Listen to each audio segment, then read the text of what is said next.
You are now tuned in to another episode of BGDPodcast, brought to you by Alicia's Productions. Have you ever felt like your voice didn't matter? I know I have, but today that changes. Your voice matters and your story matters. In today's episode, we are diving into how your passion can help you find your voice, step into your power, and inspire the world. Hey homegirls, welcome back to another episode of Black Girls Den Podcast. I'm your homegirl Alicia. If you are new, hopefully you just started your new favorite podcast, all right? So this is a new series that we're doing where we are talking to women who have found their voice through their passion. I'm excited to share the first guest on the couch, Shawana. We'll clap it up for her. She is the first person on this series, so thank you so much for joining me, right? Sure. Trend maker, voice teller, storyteller. Shawana Mace is a mom of two, and she's an extreme advocate for life and wellness improvement. Shawana is a certified holistic health and wellness coach, earning her holistic health coach certification from Legacy Holistic Health Institute. She is the owner of Ripped Royalty Wellness, LLC. Shawana created a life and wellness coaching program called Royal Renewal, which helps women create results in any area of their lives by teaching them how to finally follow through with any goal. Let's welcome her as she shares how her passion helped her find her voice. Woo!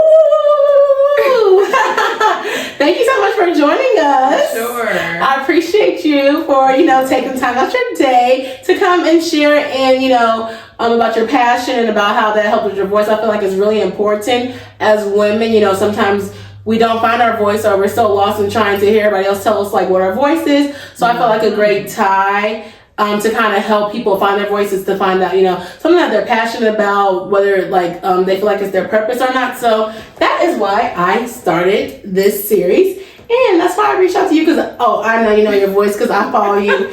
And you're all wellness, all things, every time. So I decided to, invite you on the podcast. So can you share a little bit about your passion and how that became your voice? Well, if you know me, my passion is fitness. My passion is just wellness overall, healthy living. It's just like healthy mental health, all the things that encompass your whole wellness holistically. You're good. And it's just my passion to step into this zone. Understanding that, where I once was, right? And hearing people tell me I could never do that. And especially, women like me, women that look like me who will say, I could never. I like soul food, or I like this, or I like that, because they, the many reasons that we have that I have already been through and said, and now I'm here. And, so it's just me finding my voice there and just really being an example. No, it's possible. I hear you, but it's possible. So I've been there. Yeah. So that's why I just love this journey so much, just to show me what's possible, but to also show everybody else what's possible. Okay, can you talk a little bit about how you got into wellness? Oh man, okay. So, like I said, I've always been curious. Oh, okay. About just taking care of myself. Crazy wild. I don't know why, I don't know where it came from, but I remember at 17, I wanted to be a personal trainer, and they had this little mailer that would come in the mail, and it was all these different types of careers, and it was just pick this, pick that, and we'll mail you back all the information, right? And I was 17, and I was okay, I can do this, and because my dad, he was a bodybuilder. My mom was always in front of the TV doing her Jane Fonda workout. Okay. So it was kind of it was in me. And we used to go to Dad's bodybuilding competitions. As kids, it was that was our life. Didn't want to be a bodybuilder. I was excited to see them lift those 400 pounds, and it was just wild to me.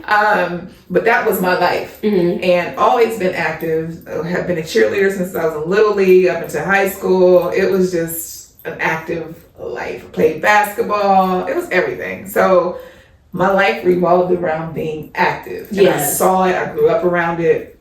But so I was like, ooh, it intrigued me when I saw a personal trainer on that little mail-in.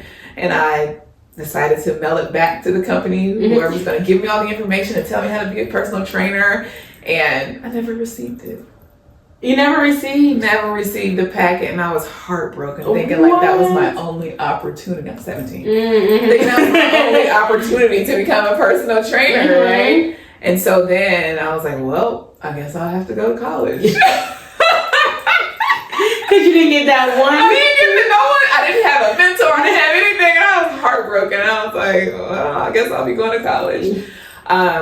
But that was like even after, that was obviously before my kid was born, but when she was born, my first child was born, I was like, and I lost so much weight. Like, I was sick. The doctors didn't even know who I was until I signed my name on the sheets and do my first checkup after I had her. And they were like, oh, we didn't know that was you. I was like so skinny. And I was like, I know. And then I just started eating all the food, because I didn't like the way I looked. I was eating. And the next thing you know, I was like, oh, okay. I got to change something. Yeah. So then I started going to the gym and doing all the things. And although I didn't know what I was doing at the gym, it was like just that lifestyle, just getting away from everybody and just having that time to myself and just getting that physical activity. And I was like, okay, I like this. Yeah. So I think that's where it all started for me.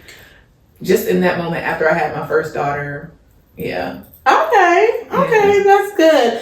I was going to say, so since you kind of like found your voice in wellness, you kind of grew up around it, you kind of like fell into it.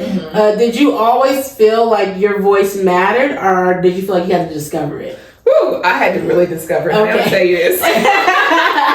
Because I truly grew up like very quiet, very like I don't want any, and there's a reason for that. The reason was because I grew up, you got big lips, you ugly, and I grew up constantly hearing that, constantly. So my self-esteem was so low. Like I was like, I just want to stay out the light so no one can see my lips. I don't want to talk to nobody. I don't want to, because I don't want to hear it. You know what I mean? So it was like I was very much in hiding. And it wasn't until I actually, I want to say 2014, I want to say. Okay. I got back into like intentional fitness very, very heavily. I was running before that, trying to lose the weight and all things. I had a running routine at the time. I was very much a new runner for like those first 2 years between 2012 and 2014. Then I intentionally started doing workouts in my home. And I remember I had been talked about like either up until high school, until my 11th grade year. I just remember it vividly until my 11th grade year. And I remember one incident where I was in 9th grade. I just made it to high school. And my oldest brother, he was already there before me and my brother, that we were in the same grade up until we graduated. My middle brother, his birthday was late. But it was like, I remember one time, this guy had been taunting me. I'm just 9th grader, new to being in high school. It was one of my brother's friends, and he was taunting me every day, like, hey, big lips. Like every time your brother didn't fight him? No, it was crazy. I'm saying they're my daddies now. But my brother was doing his own thing. He had his own little world when he was in high school, and I never said anything to them either, okay. But the guy would come out of when the bell rang and everybody's in the hallway, Shawana with the big lips, and everybody's like, and I'd just be like, oh my gosh. Like, it was just like, why? Definitely. Isn't it crazy that like the most horrible things like you kind of remember? It's like all things like you remember that so vividly. It's so sad. It was so many things. Like I'll be called fish lips. I mean, all the big lips, soup cooler lip name, whatever. Ugly girl. Why are you so ugly? Your brother's like better than you. Why are you the ugly? We got the same parents, and I'm just be like, what's happening? Kids are mean. People are mean. Like. So I dealt with that all through elementary school, middle school, high school. Okay. I was a cheerleader, so on Friday night football games, it was these two girls. They would run around, and because I had this biggest laugh smile, they would run around, open their mouths. Who is this? And I'd just be like, oh my god. Were they cheerleaders? They were they're my cheerleaders. The coach didn't say anything? She didn't know. I didn't say anything. Again, I would internalize a lot of this stuff. My best friend knew. She was like, don't worry about you. You know what I'm saying? Because I was boo-hooing. I'll be boo-hooing. And so at the age of like, I don't know what, 36. Yeah, I was 36. I'm 47 now and I was 36. And I remember in one of the workout programs I was doing, you know, I was feeling good. I was starting to like level, because I remember the mirror moment when I started crying because I had gained so much weight moving to Louisville. Mm-hmm. And my ex-husband's grandmother was like, you just got so fat. You know, grandmothers don't care. What they don't. And I was like, dang. And she was, but I knew it. But for her to tell me, and I was like, okay.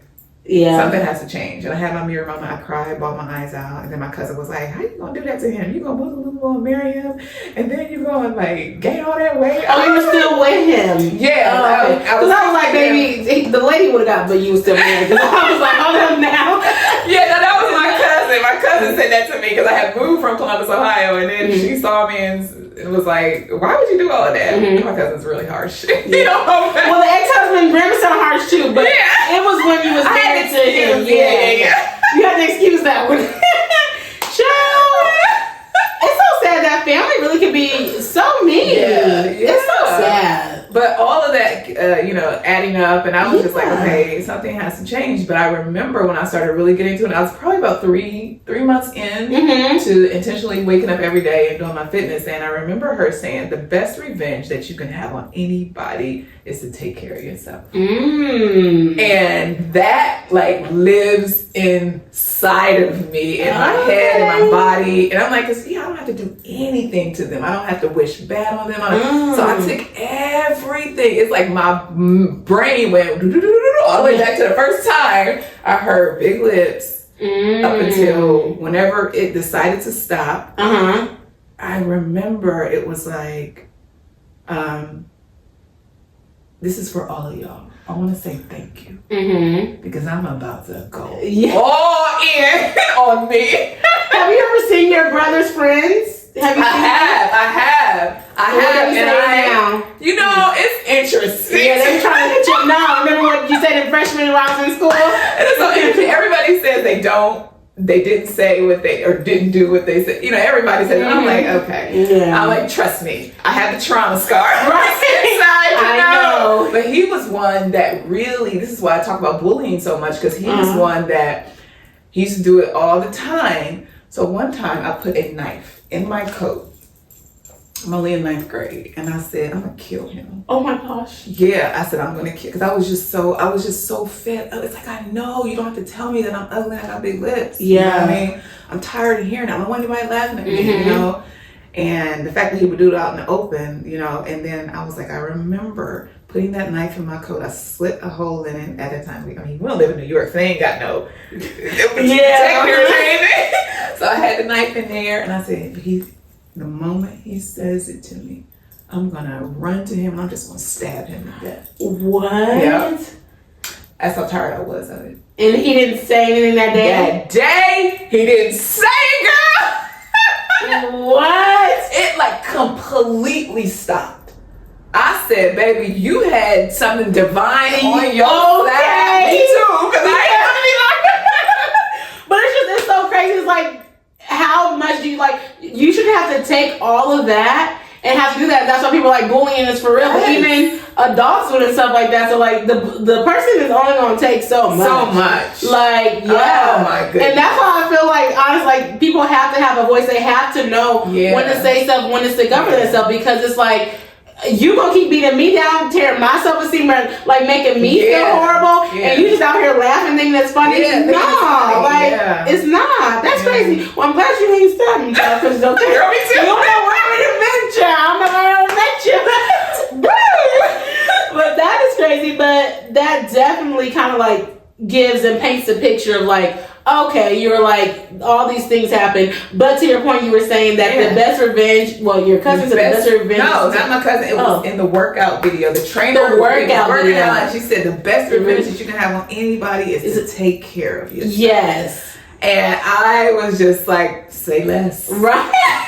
That was back in 2014. I would say it reminds me when Beyonce said the best revenge is your paper. The best revenge is your paper, taking right? Like, can't even worry about it. So yes, you ain't got to say nothing. You don't got to wish ill on nobody. Just be like, the best revenge that you can have is take care of yourself. And that's what I have been. That's been a part of it, not just the only thing, but that's been a part of my journey and why I get it. So it's like, there's no way you can make me feel bad about where I am now and how I take care of myself. There's no way you can make me feel any shame about my progress and how confident I am now, because I had to do a lot of work internally to rise above everything I was told I was. Yes. You know what I mean? So. Yes, that is very, very deep. It was very interesting that you said that, because since you said you had to discover your voice, basically, I wanted to ask kind of like where you grew up. It didn't sound like you grew up in a big city, or you did grow up in a big city, or was it was a big city? I grew up in Columbus, Ohio, which is the capital of Columbus. Of Ohio. Okay, so it was a big city. Yeah, it was a fairly big city. But I was just a kind of like out of the limelight. I don't want anybody to know me, because I don't feel like hearing about my big smile. They used to call me Sealy. Oh my gosh! That's so horrible. I had the plaits. Mom used to. You did? She used to press my hair, my hair, so I would have the plaits in there, and I had the big smile. Like, so my brothers and my dad would call me Sealy. So you would hate to have. You probably never wanted to watch The Color Purple again. I love The Color Purple. Oh, you did? Yes, okay. and I can relate to her. Oh, I can relate to Miss Suge opening the door like. And did you see what she said at the end of the movie? Yes, exactly. So I felt that movie is so profound to me. Like, what's one of your top movies? I'm like, definitely The Color Purple, because I understand everything about it. You know what I mean? It's so relatable to me as far as Whoopi's character. Yes, definitely. And you have the purple lipstick. Yeah, it's very cute. Okay, yeah. Because sometimes, like, growing up in like small towns, people don't feel like they may have a voice, so they think that growing up in maybe bigger towns, like bigger cities, you have a voice. But sometimes, even you're saying like you grew up in a big city and you still had to like find your voice, you know. So I think it kind of depends on like whoever's listening to this, whether they're from a small town or a big city. Sometimes you still don't know your voice, and you kind of have how you have to find it. So that's kind of why I wanted to ask that question. So do you think growing up in a big city it hindered your voice, or do you feel like basically what hindered your voice was kind of like the bullying and stuff like that? I think it had a lot to do with the bullying and just me wanting to be stay away so that no one would talk about me. Yeah, I think that hindered my voice a lot. I didn't want to be seen like that. Okay, and growing up, they talk about it now a lot. I don't definitely, because you said like your lips look like that, but like, did your mom or like do affirmations? Are you the only girl? I'm the only girl, the baby girl. Oh, the baby girl, me too. My voice was loud at home, so I don't know very much. But okay, being the only girl, because I'm like sometimes. Even talking about that, like, I don't know, like, how she poured into you, but I felt like a different kind of way, too, because, like, they were boys, so that's a whole different experience, like, having boys in the house, you know, they do the sports, they do this, whatever, so it's kind of a different experience when you're the only girl, and maybe, I don't know if your mom, like, showed you attention or gave you, like, affirmations and different things like that, right? So it's kind of like, well, and also, if your mom don't really have, like, a big voice, it's kind of like, you see that, and you're just like, okay, like, well, here, I never told anybody. Yeah, it was more like me keeping it to myself and having to deal with this as a kid. It's interesting why I never told anybody. I don't understand. I really don't understand why I didn't. But also, my mom wasn't like that kind of mom. Like, hey, baby girl, you are just. She wasn't. No. Yeah, we were just existing. And I was. Are you close with your like family now? Yeah. Like, your parents like. Oh yeah. They're my buddies. Yeah. My mom, dad, especially my older brothers. Oh my gosh, them your buddies. Yeah, that's funny. How did you overcome it then? Like, how did you find your voice to like say something, or did you not say anything in high school? Was it later? I still have not said anything. Oh, yeah. Okay. I took it upon it was me, more or less me, and it's not that I knew this, but just taking that responsibility, and it was the things that I was seeing after I started taking responsibility for. Because honestly, when all the teachings and things that I've been through now about, you know, you should never give anyone power over your emotions, your feelings, or anything like that. I understand that now, but so when I look at all that stuff, I'm like, if I knew how this worked, then you know what I mean. I'd be like, those are just words. I'm just talking whatever. Yeah. But finding my voice was really when I started walking through this process of shedding so much, of just seeing everything because those are my main things. Me being talked about that I got big lips and you too ugly. You so ugly. You so ugly. I heard it so many daggone times. That's so sad. It's so sad. It impacted like even my relationship as far as who I chose. It was like, I don't want my kids to have to go through this. So even if this person is not for me, for real, or something that I actually desire, they're light skinned, they got good hair. I don't want my kids to not go through what I went through. Yeah. So this is it right here, you know? And it's crazy. I think about that all the time. Like, I can't believe I was with that person just because. Just because that. Yeah, I was going to say that too, and I didn't know your family. I didn't know if like they were more light skinned or like if you were the darker skin. Nah, honey, we are. Yellow chocolate. Yeah, we are. My granny side of the family, buddy. Yeah, I feel like within the colorism thing, but even I feel like dark skinned dudes. Well, I just see some, but dark skinned dudes, they get a little pass anyways. Like everybody loves the dark skinned guys. I mean, they might get a little, but they love them chocolate. Oh, you love chocolate guys? That's all I wanted. But again, I said I couldn't be with one and have kids by one. Yeah. Ain't this crazy? That's how my mind was. Well, no, it's not crazy because I thought about that when I was younger too. Like, that's how my mind was processing. Yeah, you get so like you literally. I won't say get bullied in the sense of, but like you get talked about or whatever, something like that. And you're like, dang, like is it because I'm dark skinned, is ugly and stuff like that? So you're like, I'm gonna be with a light skinned man. Now I'm like, forget light skinned men. I want a chocolate man. I want a chocolate baby. But and I don't know. My mom is light skinned, so that's why my mom is lighter skinned. So that's why I was saying like she's not gonna have the same things, like the same lived experience as me. So that's why I was asking like right. About your my mom is. She's like chocolate. This tan. It's like my dad's side. All of them. And that's why me and my brothers are brown. Like brown. But yeah, my mom. She's like lighter skin. She's not light skinned, but she's a lighter skin, fair skin. Yeah. And so it's like, well, how can they really speak to us if they don't really? They ain't had that experience. They don't know. Yeah. So that's another thing. Is like, well, you just kind of gotta like build up yourself in a sense, and so that's why I feel like sometimes that sadly as chocolate women we have to like build up ourselves because in TV and then like you don't see anything growing up. I barely see anything like Moesha, but like barely see anybody in the video vixens. Like we talked about that, so it's like it's really hard to even know what your voices are, how to find your voice because you don't even see anybody that looks like you growing up. So and then you're getting attacked, and it's like.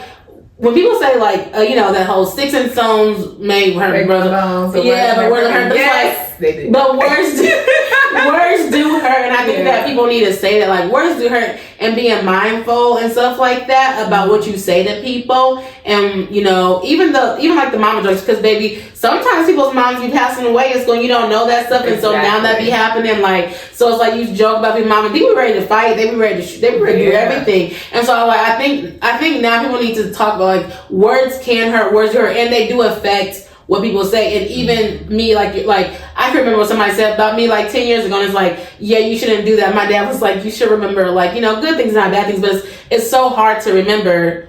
Well, I don't want to say it's hard to remember good things, but it's so easier to remember the bad things because you're like, absolutely. It's kind of like one of the few or not, but it's like it's just like it eats at you and everything that you do and stuff like that. So that's why I also think it is important, definitely in like religion, if people are religious or like even growing up in the household, maybe you couldn't find your voice because they tell little girls like that you're fast or that you can't talk or like stand child's like that's really a reason that I even started this podcast and wanted to have it so like that your voice matters because in certain places your voice is not going to be heard or you might not say anything like you might be scared to say something or you might be shunned like you could be the only child you could be shunned. It's just like no, like you have a voice, you have a story, and I feel like more women should know that and more women should kind of like use their voice and like that's like your superpower. So that's kind of why I feel like it's very important for especially Black women to know their voice and to like use it for whatever, and you can't worry about what nobody say. So that's why I think that's a little tangent, but to the next question. But I want to say, I guess you kind of answered a little bit, but did you have any fears or doubts when you started embracing your passion? It's no, I honestly didn't because it was my wheelhouse. It was like as soon as I was connected with the health and fitness network marketing space that I was in, that I back in 2014. I was like, this is what I love to do. Like, Yeah. This is what I want to do. This is what I love to do. So from day one, I was like, I took off on social media. I was just like, boom, boom, boom, boom. I was just doing all the things, inviting people to come. I was doing it all. How long ago was it? Was that the 2013 or 2014? That was 2014 when I started that, and I did that up until 2023. Oh, okay. I want to say so. It was like 8 years, a little over 8 years. No, maybe it was like December 2022. I was like, okay, I'm done with this. Okay. Only because there was something more that I wanted to do for women. It was like I see there's some sort of disconnect, and at that time I had got certified as a holistic health coach, like a year before that. But I was still like in these waters of network marketing and health and fitness and all the things, and I was just like. But I was feeling the disconnect even for me and how they wanted us to operate and things like that. I was like, no, I can't keep helping these women this way when they purchase the product, the health and fitness and all the things, and they give up after like a month, 2 months, 3 months, something like that. So there's more of a disconnect there, because if you can have all the tools and resources that you need to create what you say you want, you don't have to guess, you don't have to do anything. If you can have all that and then you still quit on yourself, I said there's something more to it. There's a disconnect. I want to solve for that. Oh. And so that's what I started using my coaching practice as. I said, this is what I'm going to do. I don't care how you do your health, how you do your fitness, what way you do, as long as it's healthy, all the things. But I want to be able to help you bridge that gap and stay consistent. Follow through with it, whatever it is. So let's work on this. Let's see what's happening here. Okay, so you like that more, better to connect the dots. Well, I like all of it, but I'm like, I want to help you stay the course. Yeah, stay not disciplined, quit. stay consistent. You know what I mean? Because you deserve that. It's available to you like it's available to me. Or anybody else who you see, are you inspired by that's creating their results. Yeah, I do like that. Were there people or experiences that tried to hold you back? And if so, how did you rise above them? No. Not really, yeah, because you kind of like been... I've just been doing this. Yeah, you've been in it, so Yes. You started it. And this is another question. You kind of already did answer this a little bit, but if you want to add anything, it was, how did your roots shape the way you see yourself in the world today? So you kind of answered that. That was my roots shaping. My roots was definitely the trauma. Yeah. That sounds so or perceived trauma, because when I look at it, I'm like, it was just words, Yeah. But it really shaped me, because now I can look at it now and be like, man, I can pull power from that versus react in a way that's going to make me play the victim all the time for the rest of my life. And I just never wanted to, I don't want to do that anymore. Do you feel like if you didn't go through that, you would have still done the wellness and you would still do that? Do you feel like it would have been something else? Or do you feel like that was kind of like, I guess, the it factor when you heard the thing, like, you could take care of yourself? Well, I love being a gifter. Like, I used to grow up, like, gifting all the kids that were smaller than me. I would repurpose gifts and just this is for you, this is for you. I don't know where that would have led me, but I even loved, like, I went to the vegan festival today, and I was like, oh, my coworkers, I'm like, okay, vegan goodies, gluten-free, da-da-da. I'm racking up the stuff so I can take it to them tomorrow, and I'm like, here, because I love to see their reaction about what they get, and I've been doing that for a while. Okay. And so I don't know what that would have been. It could have been something, I don't know. But I can use being a gifter, like really giving women an opportunity to allow their plan that they have for their life to actually come to life. Like, that's my gift to you. I want to show you how you can do that. Okay, I like that. Yeah. Oh, I bring that to my mind. I like that. It's a gift to you. Yes. Can you share a moment when embracing your voice led to maybe an unexpected opportunity or breakthrough? Oh my gosh, yes. Yeah. You have so many. We love to hear. Like being on this podcast today. I love that. So it's like people are seeing me. I was even a co-author of a book that I wrote in January. Is it already out? Or is it's already out. Okay. Yeah. It's about women entrepreneurs and our startups. Okay, what's it called? Don't even ask me that, because I can't. You put me on the spot. It was like breaking through. I do know that. Okay, breaking through. Okay, we'll figure it out. Yes, we will. Breaking through startup stories from Black women. Okay. Okay. Yes, Something love that. Along those lines. There's like 9 of us in that book. Oh, okay. It's from Louisville? Yeah. Okay. That's Yeah, we had a cool. book release and all the things. It was great. Oh, that's so cool. And so I was asked to do that. I was asked to do another podcast. Yes. I was at Nerd Night. Oh, I was asked to be on Nerd Night, which was interesting. I was like, who are you? And I don't know what you're talking about. That's like the tech thing, right? No, it's actually, you can talk about anything you want. Oh. Anything that you nerd out about. And this is what you nerd out about wellness. That's cool. Yes. You know, I was talking about thought work, like mindset work, because again, that's where it's at. That's where we lose people when they don't follow through. It's just their thoughts. Their mindset, yeah. So I was nerding out about that. And just so many opportunities that, like, I'll be speaking on a panel in March, the first panel in Louisville. Yes. That's happening. It's about 6 or 7 of us. Is it on wellness or is it women? It's all women. We've got different topics. There's like 3 different topics or so, and I'll be on one of the panels. Oh, okay. I think I know so that's coming up. Yes, that's coming up. What advice would you give someone who feels like their voice isn't enough? Just decide that it is. Oh, okay, period. Okay. Decide that your voice is enough. It's just a decision. Yeah. It's in your mind. Yeah. It's your mindset. Okay. Yeah. So the last question that I have is, how do you continue to nurture your passion and stay true to your voice every day? Just being consistent, like doing my thought work every single day, because it's never ending. Because I have a human brain. We all have a human brain that tries to talk us out of doing stuff every single day. And so it's just a matter of noticing that, becoming aware of it, and understanding thought work so well that you know when your brain is offering up thoughts that is trying to stop you from creating what you want in your life. Okay. All right. So you just stay consistent. That's it. And I'm true to what I coach and teach on. Okay. Right? So I'm really, really true to that, because I can help my clients so much on a deeper level by being my own product and using my own tools to help me create what I want and keep showing up for myself every day. Okay, I love that. All right, sounds good. Okay, so that was our first, segment to, get you to understand you, different things like that. We talk a lot about like social media, and just kind of like having a voice on social media. And you brought it up that you like posting, you like share on social media and different things like that. So I have a little, a segment called Digital Dilemma. Okay. So it's where you're either going to say something is a myth or a fact. Yeah. Okay, it's like rapid fire. So I'm gonna read it. I'm gonna give you time to answer. Okay. But it's just gonna be like quick, whichever one you think. Okay. Okay. So you need thousands of followers to make a real impact.